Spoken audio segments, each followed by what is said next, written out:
భోజనం ready sir. వెళ్ళి తీసురమ్మా. కుదరదు, మనమే వెళ్ళాలి. రూలా రిక్వెస్టా? ఆర్డర్.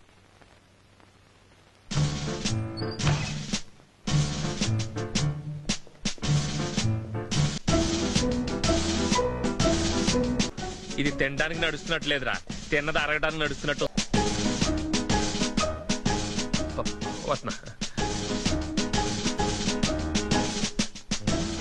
లిఫ్టా?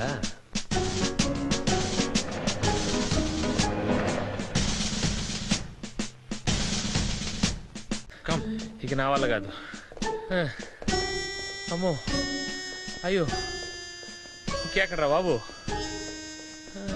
ఇదే డైనింగ్ హాల్. తిరుపతిలో వెంకటేశ్వర స్వామి చూసినప్పుడు కూడా ఇంత ఆనందం కలగలేదురా.